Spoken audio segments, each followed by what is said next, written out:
ಲೋಕಸಭೆಯಲ್ಲಿ ವಕ್ಫ್ ಮಸೂದೆಗೆ ಅಂಗೀಕಾರ, ಮೋದಿ ಸರ್ಕಾರಕ್ಕೆ ಮುನ್ನಡೆ. ದೇಶಾದ್ಯಂತ ಭಾರೀ ಚರ್ಚೆಗೆ ಗ್ರಾಸವಾಗಿರುವ ವಕ್ಫ್ ಮಸೂದೆಗೆ ಲೋಕಸಭೆಯಲ್ಲಿ ಅಂಗೀಕಾರ ದೊರೆತಿದೆ.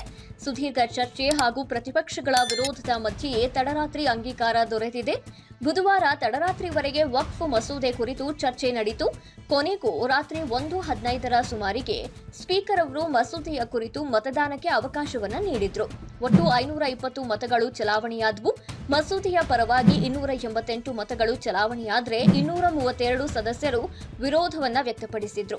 ಇದರೊಂದಿಗೆ ಮಸೂದೆಗೆ ಅಂಗೀಕಾರ ದೊರೆಯಿತು. ಮೂಲಗಳ ಪ್ರಕಾರ ಶೀಘ್ರದಲ್ಲಿಯೇ ಕೇಂದ್ರ ಸರ್ಕಾರವು ರಾಜ್ಯಸಭೆಯಲ್ಲಿ ಮಸೂದೆಯನ್ನ ಮಂಡಿಸಲಿದೆ. ಮೇಲ್ಮನೆಯಲ್ಲೂ ಕೂಡ ಅಂಗೀಕಾರ ದೊರೆತರೆ ಐತಿಹಾಸಿಕ ವಕ್ಫ್ ಕಾಯ್ದೆಗೆ ತಿದ್ದುಪಡಿ ಜಾರಿಗೆ ಬಂದಂತಾಗಲಿದೆ. ನೂತನ ತಿದ್ದುಪಡಿ ಮಸೂದೆಯಲ್ಲಿ ಹಲವು ಬದಲಾವಣೆಗಳನ್ನ ಮಾಡಲಾಗಿದೆ. ದೇಶದ ಯಾವುದೇ ಆಸ್ತಿಯನ್ನ ವಕ್ಫ್ ಆಸ್ತಿ ಅನ್ನೋದಾಗಿ ಘೋಷಿಸಲು ಅಂಕುಶ ಹಾಕಲಾಗಿದೆ. ಹಾಗೆಯೇ ವಕ್ಫ್ ಮಂಡಳಿಯಲ್ಲಿ ಹೆಣ್ಣು ಮಕ್ಕಳ ಸದಸ್ಯತ್ವವನ್ನ ಕೂಡ ಖಾತರಿಪಡಿಸಲಾಗಿದೆ. ಇದರ ಜೊತೆಗೆ ಹಲವು ಬದಲಾವಣೆಗಳನ್ನು ಮಾಡಲಾಗಿದೆ.